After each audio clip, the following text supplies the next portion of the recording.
Signals jump చేసేస్తాడు, ఇష్టం వచ్చినట్టు క్రాస్ చేస్తాడు, జర్నీ ఇష్టం వచ్చినట్టు. ఇంకా అసలు ఎందుకు ఎక్కేమో అనిపిస్తుంది. మినిమం రూల్స్, ట్రాఫిక్ రూల్స్ పాటించకుండా ఎందుకు ఇలా ఏం సాధిస్తారు? ఇప్పుడు వీళ్ళు ఇప్పుడు ఫైన్లు పడితే ఇంత డబ్బులు, ఇంత కష్టపడి డబ్బులు సంపాదిస్తున్నారు, రేపు పొద్దున ఫైన్ పడితే బైక్ వదిలేస్తాడా? అలాగే ఉంది పరిస్థితి. ఆ బైక్ ఆడదో కాదో తెలియదు, ఎందుకే అంత అలా తిప్పుతున్నాడంటే.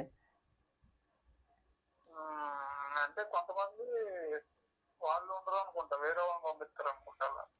అదే తర్వాత తెలుస్తుంది ఇంకా వాళ్ళ ఇంట్లో వాళ్ళు ఫైన్ వచ్చిన తర్వాత. నిజంగా ఒకసారి ట్రాఫిక్ పోలీసులు కూడా ఈ బైక్ ట్యాక్సీల మీద కూడా ఒకసారి నిఘా వేయాలి.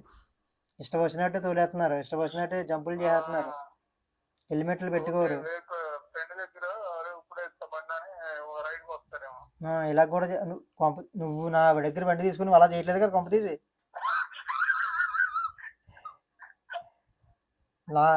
నేను ప్రాణంగా చూసుకున్నాను ఆ బండిని. నువ్వు ర్యాపిడోలోని, ఓలాలోని పెట్టావా, ఊబర్లో పెట్టావా ఆ బండిని?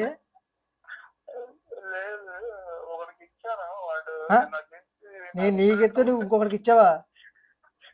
ఆడ ఏ లవర్నో ఎక్కించుకొని తిరుగుతాడు. ఓ నువ్వు పెద్ద గొప్ప ముంచేసావు కదా నాకు. వస్తాడా?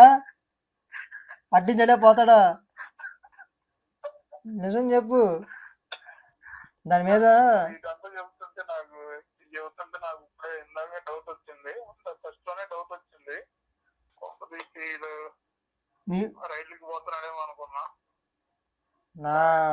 నేను మీటర్ అది రీడింగ్ చెక్ చేసుకుంటాను, ఫోటో తీసుకున్నాను.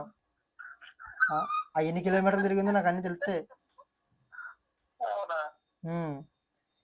మీ ఓడు నేను నీకు ఎత్తే నువ్వు మళ్ళీ ఇంకొకరికి ఇవ్వడం, ఆడు ఇంకొకరికి ఎవరికి ఇచ్చాడో, ఆడికి ఎవరికి ఇచ్చాడో, ఆడికి ఎవరికి ఇచ్చాడో, ఇలా ఎన్ని చేతులు మారింది. అది కొత్త బండి అయ్యా అది.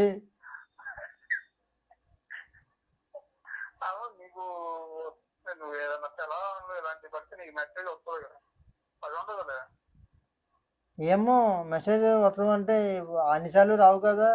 అది ఫోన్ నెంబర్ ఎవరిది చెప్తే వాళ్ళకే వెళ్తుంది. నా ఫోన్ నెంబర్ చెప్పడాడు, కానీ నా బండి పేరు మీదే కదా అది. నేను చెక్ చేసుకుంటే నా దాని మీద ఉంటాయి. ఇప్పుడు చెక్ చేసుకుంటే నాకు ఎన్ని ఉన్నాయో ఏటో. అప్పుడు నా ప్రాణం అంతా పోతుంది ఇలాగే.